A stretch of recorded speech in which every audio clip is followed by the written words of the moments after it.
are having a hard time getting wins in Gunfire Reborn, then here's 5 crucial steps you need to know in order to steamroll your way through the game and start raking in the soul essence. Hi, I'm Eotidiss, shapeshifter from another dimension, 2-time account maxing Firefox, and your guide to gunfire knowledge today. First, elemental combinations. There are 3 elements in the game: fire, lightning, and corrosion. Different weapons and abilities deal this kind of damage, and each will have a chance to inflict an elemental effect. You can see this chance on weapons by looking at their info screen. Fire's elemental effect is burning, which applies the same amount of damage that caused the burning over 5 seconds. Fire does extra damage to health directly, but less to shields and armor. Lightning's elemental effect is shock, which makes the target take extra damage from each hit. Lightning damage does extra to shields, but less to health and armor. Then there's corrosion, whose effect is decay, which makes enemies move slower. Corrosion is more effective against armor, but worse against health and shields. These damage types are useful on their own, but you can get way more value from elemental damage by mixing the effects together. Having 2 effects active on an enemy applies an elemental combination, which are powerful ways to deal with enemies. First, there's burning and shock, which causes manipulation. Normal enemies inflicted with manipulation will start attacking nearby enemies. If you have a way to set a room on fire and then zap anyone still standing, they'll completely forget about you and only focus on their own for 5 seconds. This is probably the weakest of the combination effects because elites and bosses are entirely immune to the effect. Next, applying burning and decay causes combustion. This effect does a huge explosion that does extra damage to the target and surrounding enemies and staggering them. The amount of damage dealt is based off the hit that triggered the combustion, so you'll want to put a weaker damaging element on first, and then hit them with your powerfully damaging element second for the best results. Last is the combination of shock and decay, which causes miasma. This effect does true damage over time per stack to the enemy. The best part is that it's percentage of their health, and it works on elites and bosses. The bad part is that it is true damage, which means it can't be reduced, but it also can't be increased either. With the right combination of quickly applied elements, miasma can bring down big tanky boys fast. Single element runs can be very effective, but splashing in one of the combinations might overhaul your output in ways that you didn't think possible.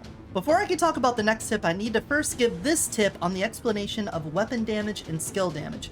Most of the difference here is pretty straightforward, but there's some bits that can be a little confusing. For the majority of it, weapons will do weapon damage, and your character's skills and abilities and your active scrolls will do skill damage. However, there's one huge exception. Anything that causes explosions will scale off of skill damage, even weapons, although it's not a skill. What does that mean? Well, your Tiger Cannon can do more damage with its explosion if you have Spirit Bible, which increases skill damage, but it won't benefit from, say, Surprise Bonus, which can activate when dealing damage with a skill.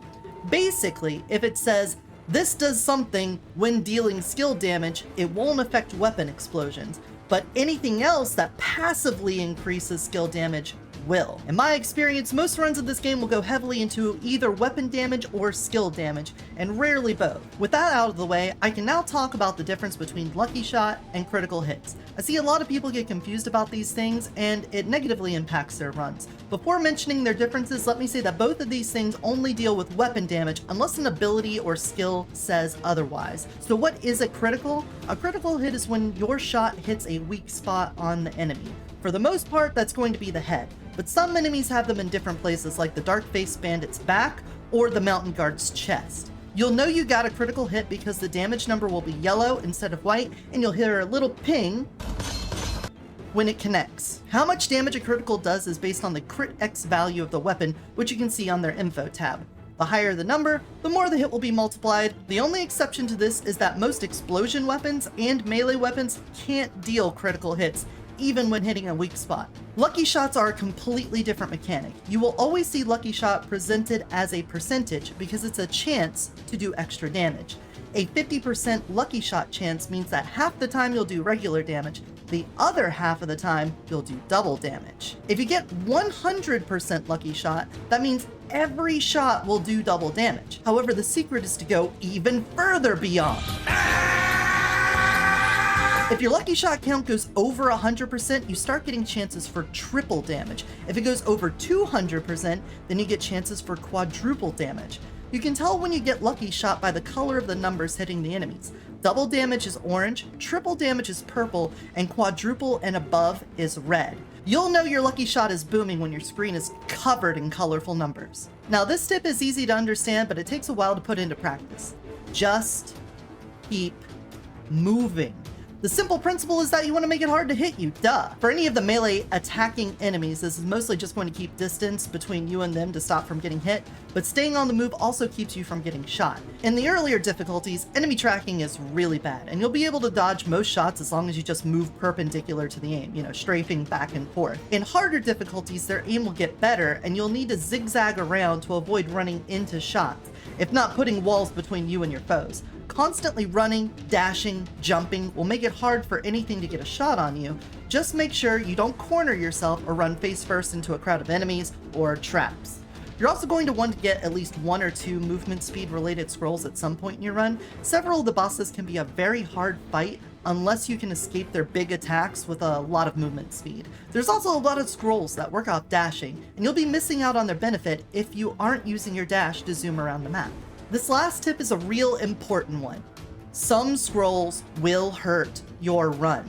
This isn't a game where you can just pick up every item you see. A lot of scrolls in this game give benefits but come with drawbacks. It is possible to destroy your run just by picking up a scroll you didn't read. I'll give a few examples of some that might be run killers, but it's important to look at what you're picking up and understand how it's going to affect your run even down the line. Ostrich Rider gives you a speed boost, but it causes your dashes to get a huge cooldown. Taking this requires you to hold onto your dash until you really need to use it to dodge an attack. If not, you'll find yourself trying to get out of big red circles and failing. Any of the elemental enthusiasts will apply the elemental effect to yourself along with the enemy, but also gives you some other bonuses. However, you might find yourself dying if you're constantly burning or in decay or shock, so be careful when picking these up. Paranormality will set your health to 1, but double your shield or armor. This is great if you have a bunch of scrolls that reduce your HP, as you don't have any, but it does mean that anything dealing with healing is entirely useless. On the other hand, Flesh and Bones will convert all of your shield and armor to health, so if you have scrolls like Devil's Covenant or Deadly Curse that reduce your HP, you may have way lower health than is safe. Taking Ancient Timer or Overflowing Waters on a run where you're using your secondary skills as your attack of choice will fundamentally destroy your ability to kill. Deflection Shield on anyone not playing the long-range game is a death sentence, as you'll always take nearly double damage from enemies. The good news is, if you do pick up something and you recognize that it's hindering your run, you could just drop most of the scrolls negatively affecting you. Just open up your tab, hold down, release it, get rid of it, and you've learned and you can move on. With that, I hope that these tips help you with clutching out a run. If you want to see me stomp Reincarnation 9 runs, you can join my Discord or follow my Twitter to see when I'll be playing Gunfire next, so you can ask me questions live or just see how it looks when those numbers start raining down. Until next time though, remember to take care of yourself and take care of those around you. Bye-bye.